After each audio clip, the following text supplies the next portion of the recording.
함께 기도하심으로 7월 29일 매일 주신 기도회를 시작하겠습니다. 오늘도 이른 새벽 우리의 영혼을 주의 전으로 이끄시고 말씀과 기도 앞에 서게 하신 주님의 은혜를 감사드립니다. 하루를 시작하는 이 시간 주님을 바라보며 우리의 삶이 주님 손 안에 있음을 다시 고백할 수 있음이 은혜입니다. 주님, 이 시간에도 육신의 질병과 연약함으로 고통받는 우리의 교우들을 위해 기도합니다. 여러 수술과 항암들, 재활과 회복의 과정을 지나는 이들이 많이 있습니다. 주께서 그 몸을, 그 육신을 만져주시고 질병의 고통 속에서도 낙심하지 않게 하시며 하루하루를 감당할 수 있는 새 힘을 공급하여 주시옵소서.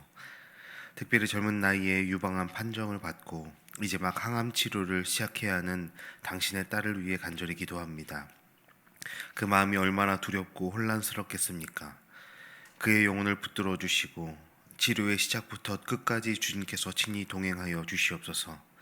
무너지는 감정과 절망의 그림자에 사로잡히지 않도록 주님 그 마음을 지켜주시고 말할 수 없는 두려움 속에서도 하나님이 붙드시고 회복하게 하실 것을 믿는 믿음을 날마다 부어주시옵소서. 무엇보다 이 시간이 혼자의 싸움이 아니라 함께 울어주며 기도하는 공동체가 있다는 것을 경험하게 하시고 함께 기도하는 중보자들이 있다는 사실을 통해 주님의 사랑과 위로를 더 깊이 누리는 시간으로 인도하여 주시옵소서. 그리고 이 모든 과정을 통해 하나님께서 얼마나 선하신 분이신지 하나님이 여전히 일하고 계심을 날마다 고백하고 발견할 수 있도록 하나님 그 모든 과정 가운데 함께하여 주시옵소서. 전능하신 하나님께서 오늘 이 자리에 우리와 함께 계심을 믿습니다. 다 말할 수 없는 각자의 삶의 무게와 그 모든 아픔을 아시는 주님, 이 시간 말씀을 통해 우리를 만나주시고 나 자신의 한계를 넘어 하나님의 크심을 바라보며 고백하는 은혜의 시간으로 우리 또한 초청하여 주시옵소서. 우리 각자가 있는 그 모든 것이 주님을 만나는 거룩한 성전이 될 수 있도록 주님 그 모든 삶의 과정 가운데 인도하시고 동행하여 주시옵소서. 감사드리며 예수 그리스도의 이름으로 기도드립니다. 아멘. 오늘 함께 나눌 하나님의 말씀은 요한계시록 19장 1절부터 10절까지의 말씀입니다. 전체를 읽지 않고 오늘 요한계시록 19장 1절부터 10절까지 말씀을 통해 하나님의 은혜의 말씀들을 나누겠습니다. 저와 여러분이 한 절씩 교독하시고 10절 말씀은 함께 읽겠습니다. 이 일 후에 내가 들으니 하늘의 허다한 무리에 큰 음성 같은 것이 있어 이르되 할렐루야, 구원과 영광과 능력이 우리 하나님께 있도다. 그의 심판은 참되고 의로운지라. 음행으로 땅을 더럽게 한 큰 음녀를 심판하사 자기 종들의 피를 그 음녀의 손에 갚으셨도다 하고, 두 번째로 할렐루야 하니 그 연기가 세세토록 올라가더라.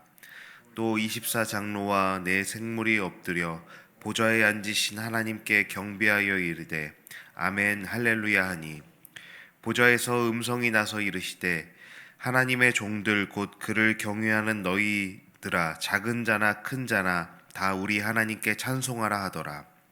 또 내가 들으니 허다한 무리의 음성과도 같고 많은 물소리와도 같고 큰 우레소리와도 같은 소리로 이르되 할렐루야, 주 우리 하나님 곧 전능하신 이가 통치하시도다. 우리가 즐거워하고 크게 기뻐하며 그에게 영광을 돌리세.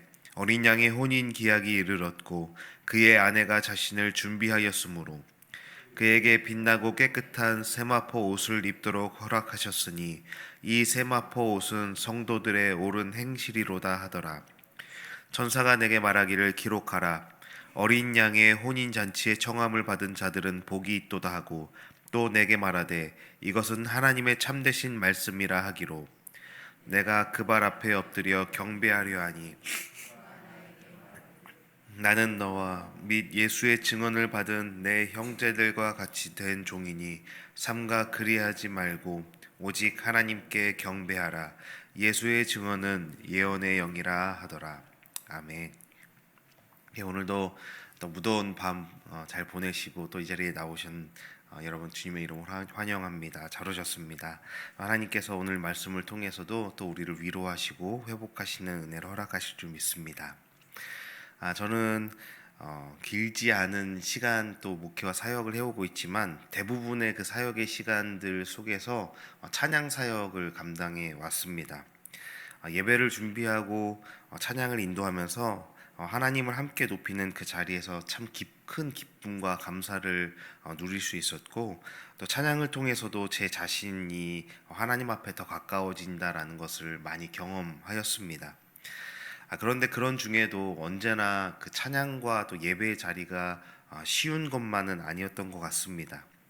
찬양을 인도하고 준비하면서 오히려 더 깊은 갈등과 어려움들을, 또 제가 저 자신이 지쳐 있는 시간들, 그리고 정서적인 소진을 느낄 때가 있었습니다.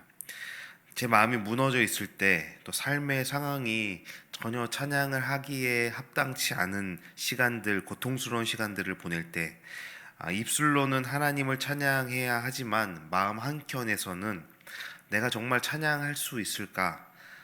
그리고 이런 상황에서 이런 마음으로 하나님을 찬양하는 게 과연 하나님 기뻐하시는 고백일까라는 질문을 하게 되는 시간도 분명히 있었습니다.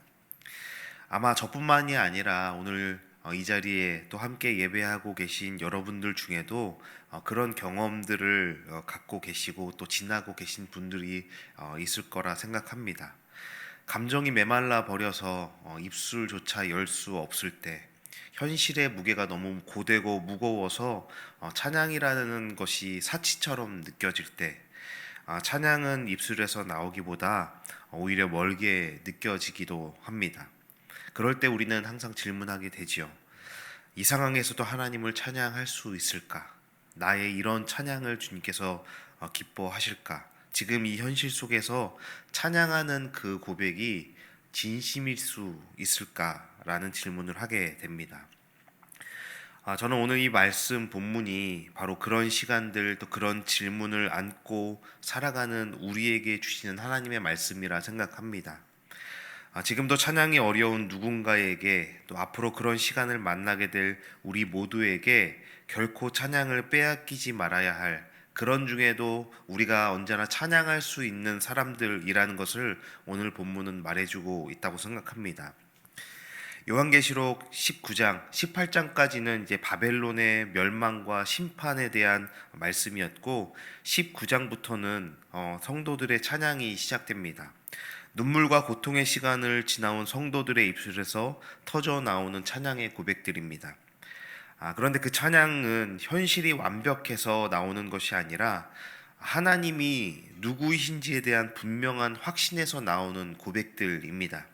그렇게 이 말씀은 우리에게 깊은 위로가 될 수 있고, 무엇보다 어떤 상황 속에서도 하나님을 향한 찬양을 지켜낼 수 있는 믿음의 근거가 됩니다. 그래서 오늘 우리는 이 말씀을 통해 왜 우리는 하나님을 찬양해야 하는가, 무너진 자리에서도 여전히 찬양할 수 있는 이유가 무엇인가에 대한 묵상과 또 고백들을 이 말씀을 통해 함께 나누고자 합니다. 먼저 우리가 하나님을 찬양해야 하는 분명한 이유는 하나님이 심판하시는 분이시기 때문입니다. 하나님의 심판이 참되고 의롭기 때문에 우리는 찬양할 수 있습니다. 요한계시록 19장의 이 찬양은 어떤 특정한 예배나 감정적인 분위기에서 터져 나오는, 잘 준비되고 세팅된 예배의 자리에서 터져 나온 것이 아닙니다.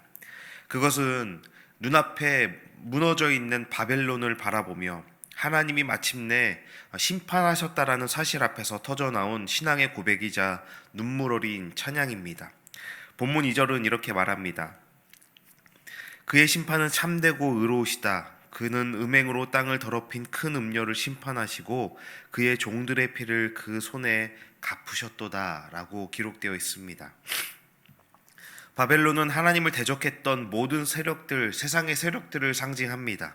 거짓과 교만, 우상숭배와 욕망으로 세상을 물들인 그 세력은 겉으로 보기엔 견고하고 찬란해 보였습니다. 그 속은 온통 죄로 가득 차 있습니다. 하나님의 백성들을 조롱하고 마지막 18장 마지막 부분에 보면 그들의 피를 흘리게 했던, 성도들의 피를 흘리게 했던 그 모든 죄악의 시스템을 바벨론으로 칭할 수 있습니다. 그런데 하나님께서 그 바벨론을 심판하셨고 성도들은 그 무너진 하나님께서 심판하신 바벨론을 바라보고 있습니다. 그 심판은 참되고 의로운 심판이라고 선언됩니다. 하나님은 결코 성도들의 고통과 아픔에 무관심한 분이 아니다라는 것을 심판하시는 하나님의 일하심을 통해 우리는 발견할 수 있는 것입니다. 하나님은 악을 잊지 않으시고 의로운 자의 고통을 외면하지 않으신 겁니다.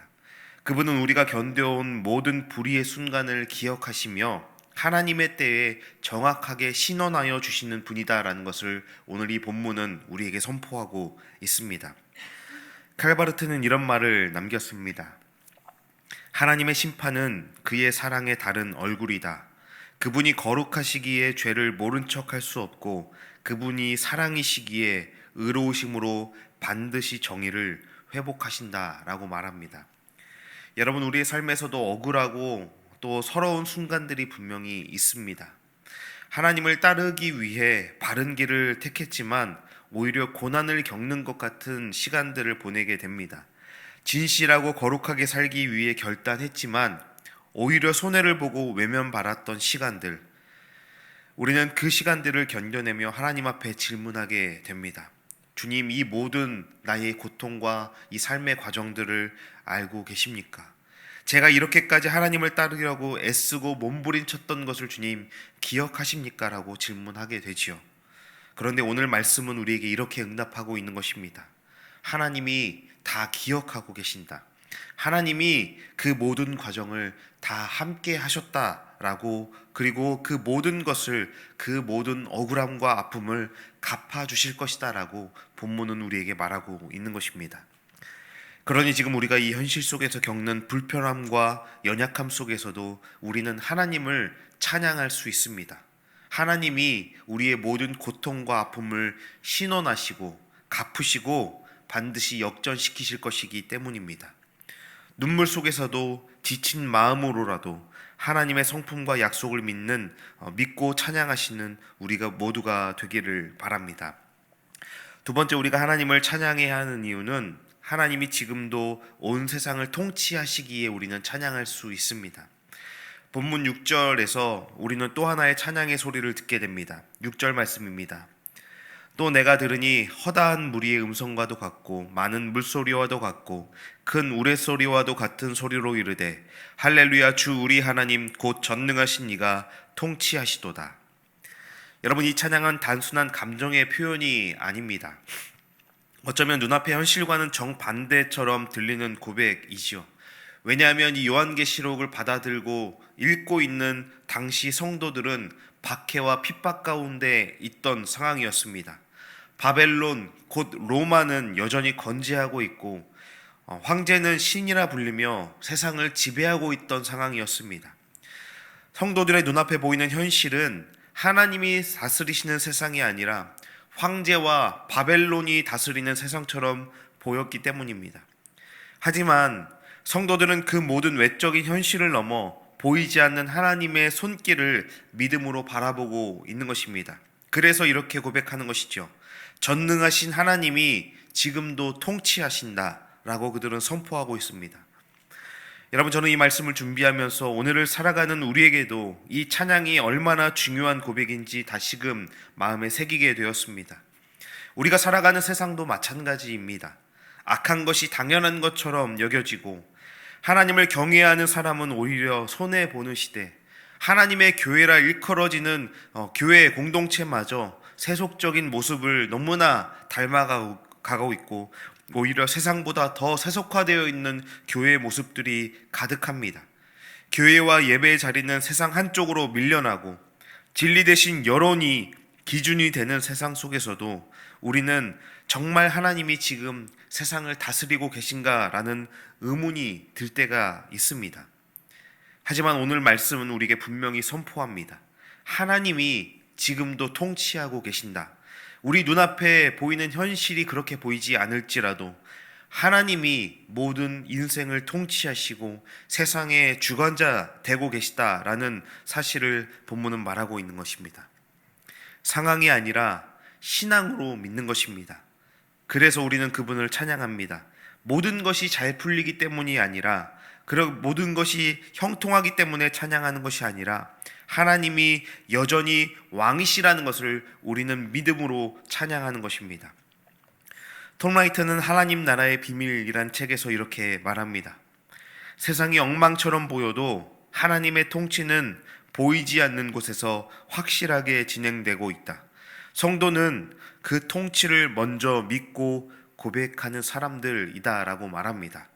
세상이 엉망처럼 보여도 성도는 하나님의 통치를 믿고 고백하는 사람들인 것입니다.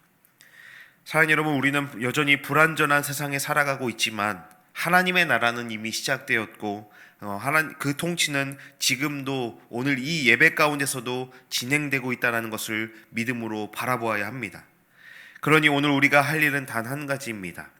주님께서 지금도 다스리고 계신다라는 믿음을 가지고 찬양을 시작하는 것입니다. 그 어떤 상황 속에서도 찬양을 멈추지 않는 것, 이 찬양의 고백이야말로 하나님의 통치를 인정하고 따르는 믿음의 증거임을 기억하며 우리는 우리의 입술로 고백해야 합니다. 주 우리 하나님 곧 전능하신 이가 통치하시도다 라고 우리는 모든 세상의 삶의 순간 속에서도 고백하고 선포해야 하는 것입니다. 마지막 우리가 세 번째로 찬양해야 하는 이유는 우리가 어린 양의 혼인잔치에 우리 하나님께서 우리를 초대하셨기에 우리는 찬양할 수 있습니다.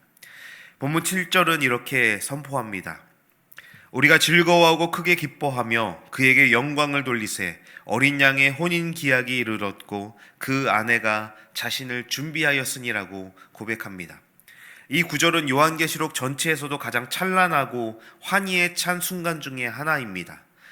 그동안 기다려온 구원의 절정, 그리스도와 교회, 어린 양과 신부의 완전한 연합이 이루어지는 순간이기 때문입니다. 이 장면은 단순한 비유가 아니라 하나님 나라의 백성인 우리가 어떤 존재인지, 그리고 우리가 어디를 향해 무엇을 향해 가고 있는지를 분명히 보여주는 계시인 것입니다. 우리의 신앙 여정은 단순히 고난을 견디는 것으로 끝나는 것이 아닙니다. 그 끝에는 마침내 기쁨과 사랑에 넘치는, 기쁨과 환희가 가득한 혼인잔치가 있고, 그 잔치는 신부된 우리를 위해 준비되고 예비된 자리인 것입니다. 여러분, 혼인잔치는 유대 사회에서 최고의 기쁨과 환대의 상징입니다. 하객으로 초청받는 것도 큰 영광으로 여겨지는데, 오늘 말씀은 우리가 단순한 하객이 아니라 그리스도의 신부로 우리가 그곳에 초청받고 부름받았다라고 말하고 있습니다. 어린 양 대신 예수님과 영원히 하나 되는 존재로 초청을 받은 것입니다.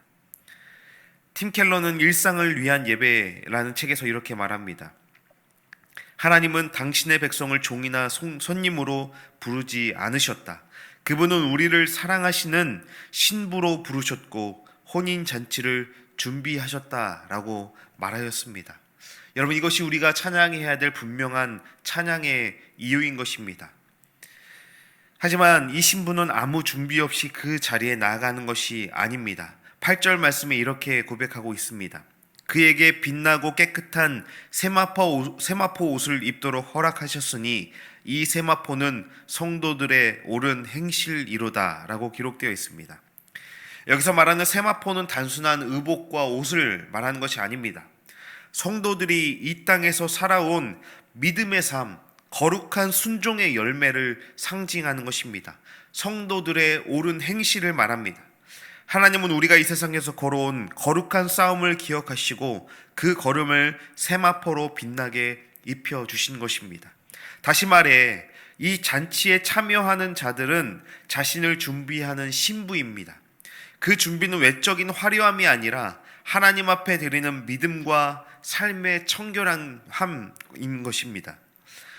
여러분, 우리는 지금 이 땅에서 예배하고 섬기고 말씀 따라 살아가며 신부의 옷을 준비해 가고 있는 것입니다.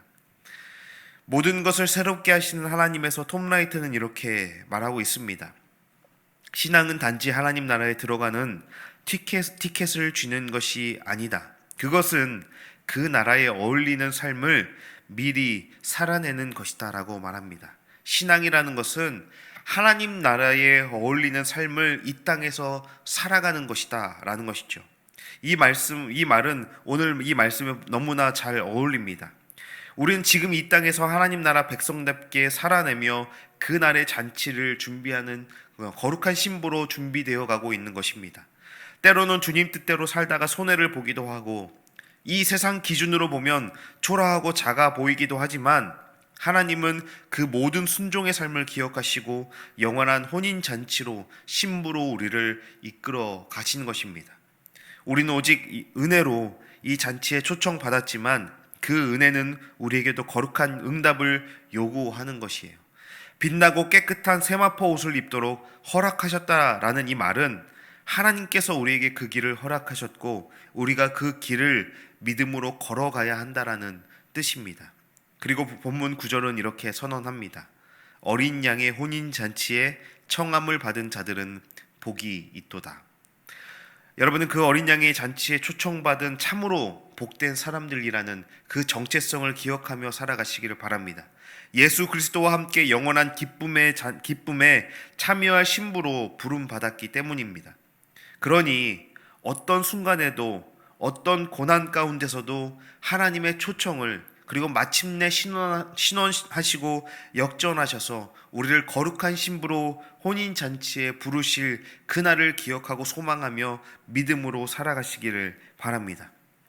하나님은 지금도 우리를 아름답게 준비시키고 계십니다. 그분은 우리가 준비된 신부로서 그 날의 잔치에 가장 아름답고 화려하게 정말 귀하게 서기를 원하시는 것입니다. 우리는 그 부르심을 기억하며 믿음과 거룩함으로 오늘을 찬양하며 또 믿음으로 살아가야 하는 것이죠. 사랑하는 여러분, 오늘 이 말씀은 우리에게 분명히 가르쳐주고 도전하고 있습니다. 하나님은 찬양받기에 합당하신 분입니다. 그분은 모든 악을 심판하시고 이 세상을 언제나 통치하고 계시며 마침내 우리를 어린 양의 혼인잔치로 초대하시는 분이시기에 하나님은 찬양받기에 합당하십니다. 우리는 지금 그 혼인잔치를 향해 가는 여정 속에 있습니다. 때로는 눈물도 나고 낙심도 있지만 우리가 그날을 소망하며 믿음으로 살아간다면 하나님은 우리를 준비된 신부로 영광스럽게 맞이하여 주실 것입니다.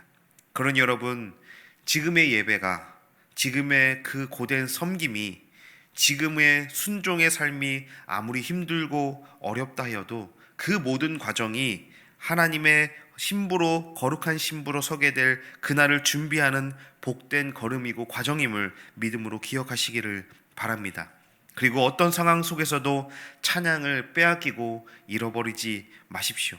하나님은 반드시 우리에게 그 찬양의 이유를 허락하셨고 우리가 믿음의 눈을 들어볼 때 그 찬양의 이유를 발견하게 하실 것입니다. 찬양은 환경과 상황 때문에, 나의 감정 때문에가 아니라 하나님의 성품과 행하심을 향한 믿음의 고백이기에 우리는 언제나 찬양하며 살아갈 이유가 충분함을 기억하며 오늘도 찬양함의 기쁨을 만끽하며 살아가는 우리 모든 높은 뜻 덕소 가족들 되시기를 주님의 이름으로 축원합니다. 함께 기도하시겠습니다. 하나님 아버지, 오늘도 우리로 하여금 말씀 앞에 서게 하시고 다시 한번 주님을 찬양할 이유를 깨닫게 하심을 감사드립니다. 악을 심판하시고 세상을 통치하시며 우리를 어린 양의 혼인잔치로 초대하시는 하나님의 그 크신 은혜에 감사를 드립니다. 우리가 그날을 소망하며 오늘을 믿음과 거룩함으로 살아가게 하시고 찬양을 잃지 않는 삶, 준비된 신부로 살아가는 삶이 되게 하여 주시옵소서. 오늘도 우리의 삶에 가득히 허락하시는 찬양의 이유를 발견하며 날마다 찬양하며 주님과 함께 동행하는 참으로 복된 우리의 삶이 될 수 있도록 주님 함께하여 주시옵소서. 우리의 모든 찬양받기에 합당하신 예수 그리스도의 이름으로 기도드립니다. 아멘. 함께 각자의 기도의 제목을 가지고 주님 앞에 기도하며 나아가시겠습니다.